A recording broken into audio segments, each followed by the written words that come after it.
السلام علیکم دوستوں، آج بنا رہی ہوں میں شاہی چکن۔ اس کی فل ریسیپی آپ لوگوں کو شیئر کرتی ہوں اور اس کے ساتھ ساتھ آپ لوگوں کو ایک قبر کا عذاب بتاتی ہوں۔ قبر میں ایک عورت کے ساتھ کیا عذاب ہوا تھا اس کا واقعہ بتاتی ہوں آپ لوگوں کو۔ ایک شخص قبرستان کے پاس سے گزر رہا تھا۔ اس نے کسی قبر سے یہ آواز سنی کہ مجھے نکالو، میں زندہ ہوں۔ جب ایک دو مرتبہ اس نے یہ آواز سنی تو اس نے یہ سمجھا کہ میرا وہم ہے، خیال ہے، کوئی آواز نہیں آ رہی۔ لیکن جب مسئلہ اس نے یہ آواز 3-4 بار سنی تو اسے یقین ہو گیا۔ پاس میں ایک بستی تھی، وہ شخص اس میں آیا اور لوگوں کو اس آواز کے بارے میں بتا کر کہا کہ تم بھی چلو اور اس آواز کو سنو۔ چنانچہ کچھ لوگ اس کے ساتھ آئے، انہوں نے بھی یہی آواز سنی اور سب نے یقین کر لیا کہ واقعی یہ آواز قبر سے ہی آ رہی ہے۔ اب یقین ہونے کے بعد ان لوگوں کو مسئلہ پوچھنے کی فکر ہوئی تو پڑوس میں ایک مسجد تھی، اس مسجد میں گئے، امام صاحب سے بات کری کہ قبر ہم کھول سکتے ہیں یا نہیں۔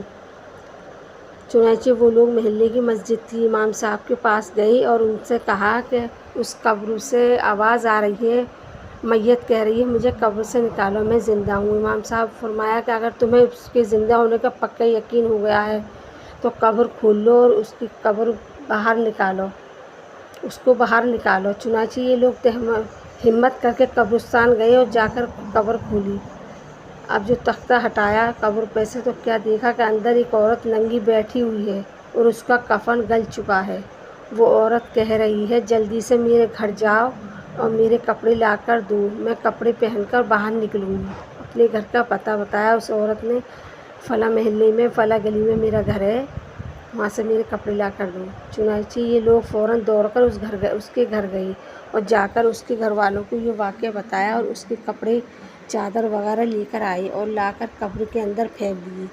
اس عورت نے ان کپڑوں کو پہنا اور چادر اپنے اوپر ڈالی اور پھر تیزی سے بجلی کی طرح قبر سے نکلی، دوڑی ہوئی اپنے گھر کے طرف بھاگی۔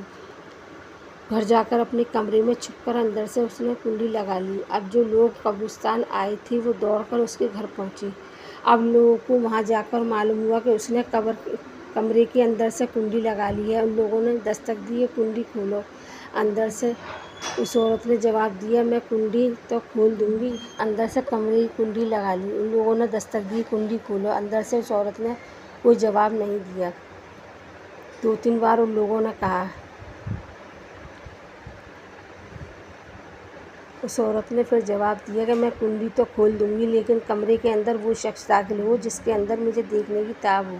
اس لیے اس وقت میری حالت ایسی ہے کہ ہر آدمی مجھے دیکھ کر برداشت نہیں کر سکے گا، لہٰذا کوئی دل گردے والا شخص، ہمت والا اندر ہی آئے۔ سب لوگ اندر جانے سے ڈر رہے تھے مگر 2-4 آدمی جو ہمت والے تھے انہوں نے کہا تم کنڈی کھولو، ہم اندر آئیں گے۔ چنانچہ اس نے کنڈی کھول دی اور یہ لوگ اندر چلے گئے۔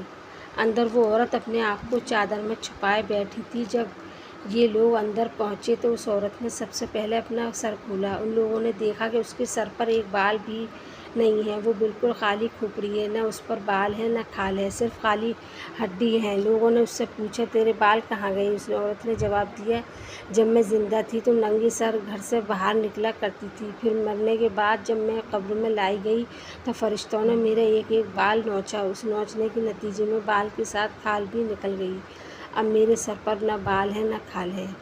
اس کے بعد اس عورت نے اپنا منہ کھولا۔ جب لوگوں نے اس کے منہ دیکھا تو وہ اتنی خوفناک ہو چکا تھا کہ سوائے دانتوں کے کچھ نظر نہیں آیا، نہ اوپر کا ہونٹ موجود تھا نہ نیچے کا ہونٹ موجود تھا، بلکہ 32 کے 32 دانت سامنے جڑے ہوئے نظر آ رہے تھے۔ سوچیے اگر کسی انسان کے صرف دانت ہی دانت نظر آئیں تو کتنا ڈراؤنا لگے گا وہ انسان۔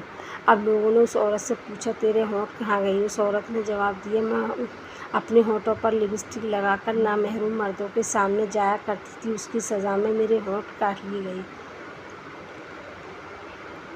اس لیے میرے چہرے پر ہونٹ نہیں ہیں۔ اس کے بعد اس عورت نے اپنے ہاتھ اور پیروں کی انگلیاں کھولی۔ لوگوں نے دیکھا کہ اس کے ہاتھ پیروں کی انگلیاں ایک بھی ناخن نہیں تھا، تمام انگلیوں کے ناخن غائب تھے۔ اس سے پوچھا تیری انگلیوں کے ناخن کہاں گئے؟ اس عورت نے جواب دیا ناخن پالش لگانے کی وجہ سے میرے ایک ایک ناخن کھینچ لیا گیا، سارے کام کر کے گھر سے باہر نکلا کرتی تھی، اس لیے جیسے ہی میں مرنے کے بعد قبر میں پہنچی تو میرے ساتھ یہ معاملہ ہو گیا، مجھے سزا ملی، میرے